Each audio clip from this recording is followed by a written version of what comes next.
Okay, you guys, we are back with an update on the Jeffrey Williams, aka Young Thug trial. Today's attorney Brian Steele is going to bring up to the judge the fact that he didn't get to cross examine Kenneth Copeland, aka Lil Woody, about his ex parte meeting that happened in Judge Glanville's chambers. So let's see what he got to say. Of the case. Also, that reminds me that with regard to cross-examination, I know Mr. Steele, you had at one point suggested an interest in cross-examining Mr. Copeland as to everything that went on during the ex parte, and some of that is no longer relevant. So anything, I mean, if you want to cross about things that the state said to him or that he said to the state, that's fine, but we have, I think, both circumvented and the whole coercion issue, and he has now been properly and correctly advised by this court and had the advice and counsel of 3 different attorneys that I know of. So that should no longer be an issue, and so that should no longer be relevant. So I would not permit examination or testimony about that. All right. Well, of course it's okay because you are the honorable court, but I will make an attorney proffer. Okay. Because if you'll accept it, I'd like to do it with Mr. Copeland. But I respectfully disagree. Okay. Mr. Copeland, on the 7th of June 2024, stated, and in my way I understand the law, he doesn't have a Fifth Amendment, but he refused to testify. And Correct. And he used the Fifth Amendment as whatever, his statement. He made it clear to me as a reader of the June 10th, 2024 ex parte meeting that he was not going to testify. He said in court, outside the presence of the jury, that he was pressured. Please check the record with Ms. Winfrey. If he didn't use that word, he would use a similar word. He would never have testified except for that ex parte meeting where Judge Glanville pressured him, as well as Ms. Hilton. So I believe that it does go to his state of mind while he started to testify. Your Honorable Court, correctly, in my understanding of law, told him what is his options and how long he's looking in custody, and told him, I believe, the decision's his. The legal decision, though, will trigger you to have to exercise your discretion and hold him in contempt. So I believe that the jury gets to determine that information. In addition to that, Judge Glanville was with us since January 4th of 2023. This jury is all selected from the very first panel. To me, he was biased in front of the jury. I understand what you said, that no statement. I appreciate what you said. No statement made by the former court disparaging of lawyers should be considered, or whatever the words were.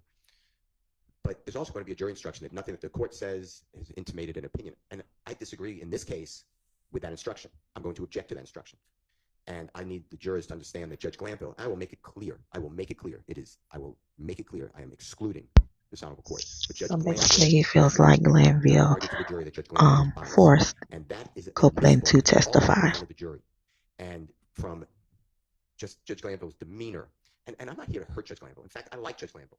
But I don't know what happened in this case, but I like him before this case. But the way he conducted himself to people in this courtroom, I've never really seen a judge do. So I want to ask Mr. Copeland, it is very important to me to explain that he was taken against his desire into Judge Glanville's chambers, that he was with Judge Glanville, Ms. Hilton, his lawyer. I'll make it all perfect. If I don't, you could admonish me and the state can correct me, but I'm not here to snowball anybody. But to say that I can exclude statements of Judge Glanville and, most importantly, the conscious or subconsciousness of this witness, because I believe, and I've not spoken with him, Your Honor. I've not spoken with his lawyer about it. But I believe that Mr. Copeland will truthfully say that he believed that Judge Glanville and the state of Georgia are one. And that comes out when Judge Glanville specifically says, and I don't remember the transfer page right now, but it's something to the effect of, we need your testimony. There's no we. Nobody needs anybody's testimony. If he didn't want to testify, I've had witnesses tell me, I'm not testifying. We subpoena them, come to court, they're held in contempt. There's nothing that the judge can do because the judge can't give immunity, so they can't compel the person to do it. So the person invokes the Fifth Amendment and they just leave. That is unfortunate, but that's a reality. There is no we. So with all that being said, I'm making an attorney proffer that if you prevent me from doing that, I did not know Judge that Glanville prevented me you have a already. choice or I'm not telling you, he prevented me to from cross-examining not testify. That's Agent Gracie. interesting. He's an FBI agent on misstatements made by the prosecution, knowing misstatements, knowing the prosecution, it's Ms. Hilton, knew that a gentleman who's the same last name as a court reporter entered an invalid, coerced guilty plea. Judge Glanville stopped me again from getting into the truth of that matter. It's never been corrected. The point I I'm see making to you him is doing a that mistrial came out in front of the jury. motion So yes, I very, am very going soon. to intend to If do. not by this I will follow afternoon your rule, or obviously, Monday. but I intend to cross-examine Mr. Copeland, not only what was said by Ms. Hilton, but what was said by Judge Glanville. I will be respectful. I'm not here to, throw some odd names about Judge Glanville. I will just be very specific. And then if he doesn't answer my questions, I'm stuck with his answer of I don't recall or whatever has been going on in this courtroom. But I don't believe that you should limit the cross-examination. I didn't do that. All that to me, that was very hurtful to me. And I don't mean hurtful. I mean, it was offensive to our law. That's how I took that. And I know what you said about it. I know what Judge Krause said about it. I look at it totally differently. I've never had a judge do that. I've done a lot of appeals. I know you've done a lot. I've never read a judge doing that. I've never seen a prosecutor do that. So I think that the jurors are entitled to know, and I think Mr. Williams, because he's the one who, God forbid, gets sentenced if I lose, I think they are entitled to know what caused Mr. Copeland from the 7th to be locked up. The jurors saw that.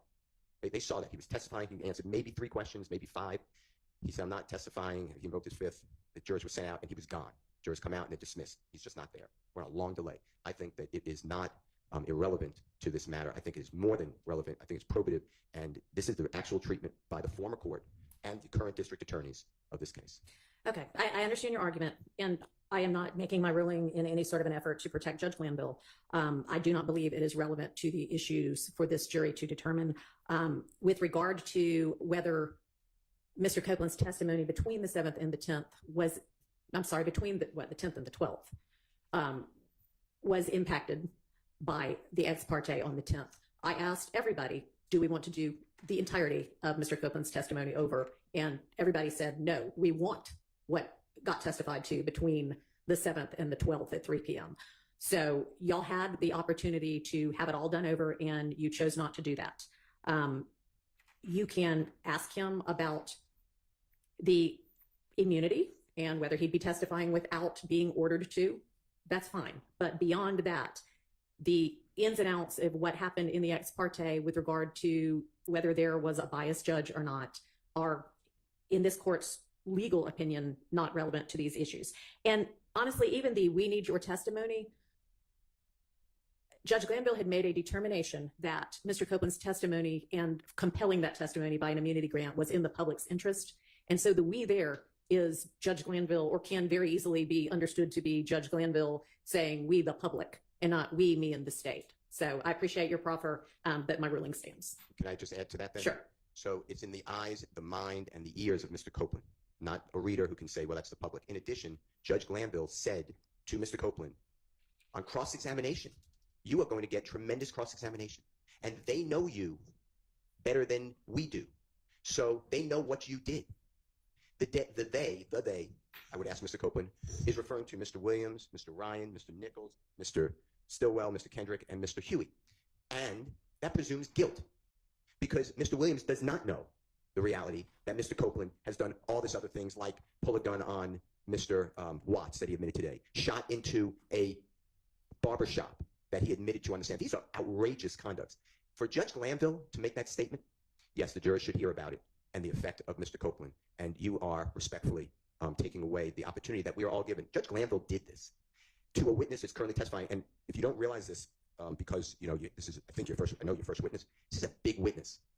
He has been spoken about the entire case. I opened on him. I said that Mr. Copeland killed Donovan Thomas. To remove this, I believe, is going to be under the analysis of, has to be harmless beyond a reasonable doubt, because it's a constitutional violation. So I'd ask you to listen to the remainder of the June 10th, 2015 statement, because he's going to talk about it. He already has, and if you can't understand it, the transcript seems to be, in my opinion, fairly accurate. I think we're going to try to get the judge out the case, too. He didn't testify. None of this comes in. I feel sorry for the jury. And why he testified, and it was because Judge Glanville held hands with Ms. Unlove and Ms. Hilton, and they coerced this man to testify, pressured this man to testify, whatever his word would be. So I ask you to just, I understand your ruling. I'm going to follow your ruling. I hope I made a good attorney proffer on cross, but those are the topics I would go in. I would not go into. And he also was, by the way, I have, based on my information, belief, he wasn't fed and did not drink from Friday when he was held in custody until Monday when he's in that star chamber. So I think that goes to his frame of mind as well. So, and when I say he, I'm talking about Mr. Copeland. And he was put into a jail in DeKalb County where the system was down. At least that's what he was told. He couldn't contact a family member.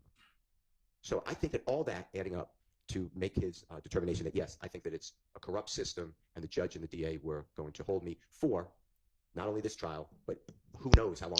Denying someone food and water and contact if he was not given, or you have reason to believe he was not given food or drink between Friday and Monday, that's something that certainly should have been raised in the coercion motions that several of you filed, because that might have impacted between the 10th and the 12th. But again, you all decided you wanted the testimony between the 10th and the 12th.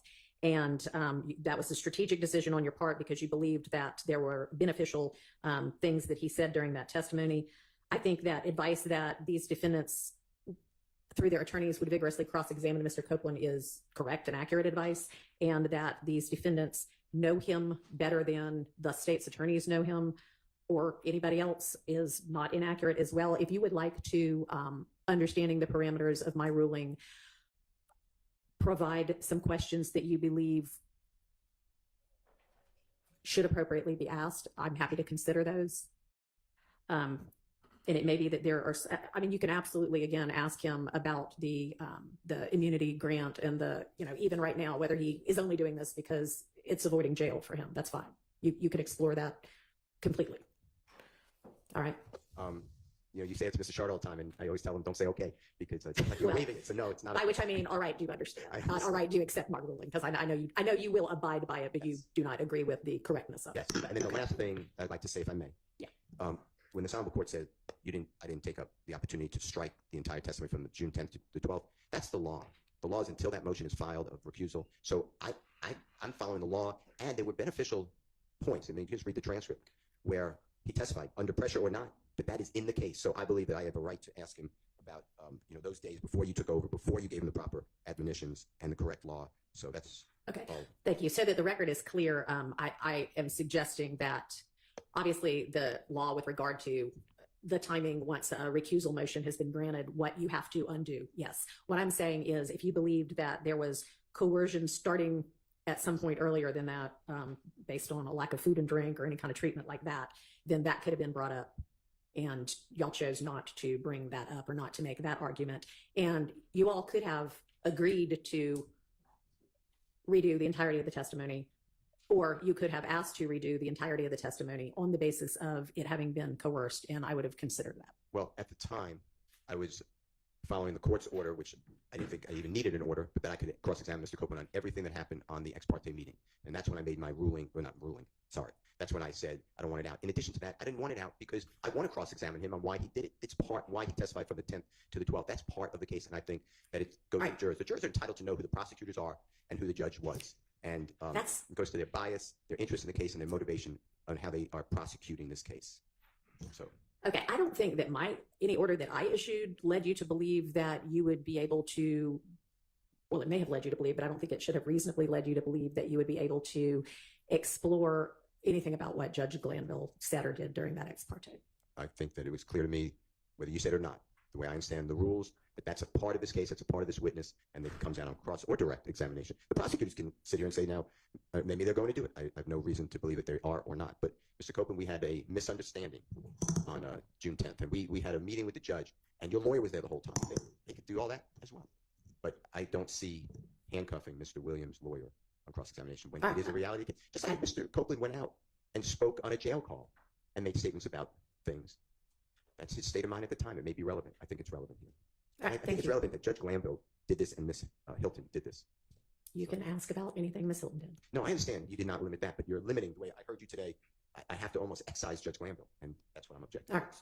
Yes, sir. Just so I'm clear with what the court just ruled, we can ask about things that Ms. Hilton said to Mr. Copeland during that ex parte meeting. We just can't label it ex parte. This is what I'm concerned with. There's a lot of confusion and I think misunderstanding of this immunity. I understand the order that was granting him use and derivative use immunity. However, Ms. Hilton articulated to Mr. Copeland in chambers much more than that. For instance, my understanding of law, and Your Honor, I know that you've dealt with these issues more than me, the statute of limitations is not what we normally think it to be. It's not from the date of the offense. It's told if there's no evidence of who committed the offense. Mm-hmm. That's one, the perpetrator has to be known. So Ms. Hilton said, for instance, we'll use the barbershop shooting. Ms. Hilton said, oh, all this stuff is older than 4 years, so you can never be prosecuted. That he could be prosecuted for the barbershop shooting. But here's the thing: they would just have to put a tolling provision. Is that's not relevant either, because it is not the fact that the statute of limitations may or may not have run, that prevents the state from prosecuting him for something he wants to get on the stand and confess to. It is the grant of immunity that prevents that. So regardless of the correctness or incorrectness of statute of limitations comments, they cannot use anything he gets on the stand and confesses to because they granted him immunity, or the court has granted him immunity. But in my mind, here's the difference. The state has made a deal with the, quote unquote, I'm not calling the man the devil, but that's the saying. And there's a difference between them saying, oh, we're giving you use and derivative use immunity versus them saying, we will absolutely not prosecute you. They have basically, I don't know if they checked with Rich Homie Kwan's father, but they basically given this man carte blanche to never be prosecuted for anything he says. And if I was representing Kenneth Copeland later on and they indicted him for something like this, I would say, y'all must be crazy. Y'all got in the back room and told this man, you guys are never prosecuting him. So they've done more than giving him use immunity. They've given him blanket immunity for everything. And that, to me, is fertile ground for impeachment and cross-examination. And I think the jury needs to know they want Jeffrey Williams, they want Shannon Stillwell, they want these people so bad that they gave Mr. Copeland just full reign to run around Atlanta, do all these things, and as long as you get up on the stand, we're never going to prosecute you. And I think that's relevant. Okay, well, they didn't give him full reign to go do things he hasn't done yet. So, I mean, let's not get too far afield with this. Well, you may explore any kind of interest he might have in testifying in a way that might be beneficial to the state, although I don't think that's happened anyway, because you could explore bias. You're entitled to do that. But we're not going to, this is not a trial about how the state handled Mr. Copeland or how Judge Glanville handled Mr. Copeland. This is a trial about whether these defendants, whether the state can prove that these defendants committed the acts that they allege them to have committed. And if you want, again, you also, all of you all are welcome if you want to give me a list of questions that or that you believe should be able to be asked. I can look at them. Very well, Your Honor. All right. Go ahead, Mr. I just want to raise something. Sure. While you hopefully reconsider. And this was mostly, well, the prosecutors. I think Mr. Atkins, I was going to exclude him, but I think he did it too. They asked witnesses, to my knowledge, without any basis, well, you're testifying this way, but have you ever had to testify before in front of Mr. Williams? When you were giving your statements, was Mr. Williams present? And then they did it with everybody. Was Mr. Huey present? Right. I've objected every time. And it's totally, that's a crime of witness intimidation without any evidence. It's just, and they say, no, I haven't testified at all, but I don't remember, or I told you something wrong, or I didn't say that to you. I want to do now and show what the state is doing to witnesses. And I'm telling you, Your Honor, when Mr. Zachary comes, and I brought this up earlier in a pretrial meeting, my understanding is that Ms. Love had him served, he being Mr. Zachary, served with a subpoena. Okay. It's a trial subpoena from what I was told. Ricky Richardson was his lawyer at that time. Ms. Love ordered Mr. Zachary the day before to drive from Augusta, Georgia, miss his job, to her office because she said if he doesn't come, Judge Glanville will lock him up. There was no trial going on. This was 2023. We were doing jury selection. I heard about that, so I raised it to Judge Glanville. This is abuse of power. You don't order somebody to come to your office with the hammer of the judge going to lock you up. Judge Glanville said, put on your evidence. He gave me an opportunity. Everybody said they didn't want to testify, so I didn't call anybody. Ricky Richardson, I didn't call anybody, so I forfeited the motion. But my point is, to say that somehow there's witness intimidation from Mr. Williams et al., I want to show what's really going on, and that ex parte meeting helps illustrate it. I will also ask Mr. Zachary, because I'm confident he'll know it was not attorney-client privilege because it didn't just come from Mr. Richardson. He told me you can also speak with Mr. Zachary with Mr. Richardson, and he'll tell you the same. That's all we spoke about coming to court. And he did come to the courthouse. I'm told that his father met him there too. This could be wrong because I'm not there. And then his father said, the law, there's no trial going on. My son's leaving. So that's what, there was no conversation. Okay. But my point is, this is not an isolated incident, and I'd like you to just allow the truth to flow. I'm not going to hurt Judge Glanville. I'm just going to state what was said. That's it. And it's really the impact, like you said, on Mr. Copeland. All right. Thank you. Sure. Do you want to wait and see what Mr. Weinstein has to say first? Okay. Briefly, Your Honor. The discussion this morning came up about Mr. Copeland being deprived of food and water at Rice Street, as well as conditions, other issues that happened at Rice Street between June 7th and June 10th. And I believe the court said, I may have misunderstood you, that several attorneys filed motions regarding the coercion in the chambers. Perhaps this is something that we should have brought up. I was completely unaware that happened. Well, it's not, I'm sorry to interrupt, but I'm not sure it did happen. He has some reason he thinks it may have happened. Okay. He Mr. Steele, but okay. So I did not learn of this possibly happening then, let's put it that way, until I saw Mr. Copeland on social media this week. So this isn't something that I could have brought up regarding Judge Glanville and the coercion that took place. So if we do get further facts of that, I would like to bring that up with the court again, because it sounds like that could have influenced your decision on the coercion. Perhaps not, but I would like to bring it up in the future. All right. Thank you. Mr. Engelberger. Yes, Judge. I'm a little late to the party, obviously. When we're talking about privileged communications, I understand there may have been a hearing about what was said to or discussed between him and his other lawyer, but as it relates to any communications between my client and I as of August 12th, August 13th of 2024. Obviously, I would assume this court understands those would be off the table in cross-examination. All right. As far as I know, there haven't been any hearings about anything that was communicated just between Mr. Copeland and either Ms. Bumpus or Mr. Melnick. There was a hearing about things that might have been said with Ms. Hilton present with Mr. Copeland and Ms. Bumpus. Okay. Yes, yeah, certainly. I understand privilege. Thank you. Your Honor, I'm sorry. That's all right. There's two very quick things that I just wanted to address. One, and normally I'd ask that the camera be turned off for this, but I think I was wrong yesterday about the statement about the shooting of Rich Homie Kwan's barbershop. I don't believe that came up yesterday in the statement. And I've looked at the rest of the statement. I don't believe that topic comes up. I know Your Honor asked me to send an email, and I'm just reporting back to the court on that. All right. And also, I just have a question. In the state's transcript with the redactions, there's some that are in red, some they're in different colors, and I'm just asking as we review along what the significance of the different colors are so we can check to make sure everyone's on the same page in real time. Yes, Your Honor. There's some that I put in different colors because I had a question about. Anything that's in yellow and red, we're going to exclude. Okay, y'all, I think that's it. What do y'all think? Do y'all think that Woody should be cross-examined about his ex parte meeting, and if he's being asked, if he's being forced to testify? I guess we'll find out. Let me know your thoughts below. Bye.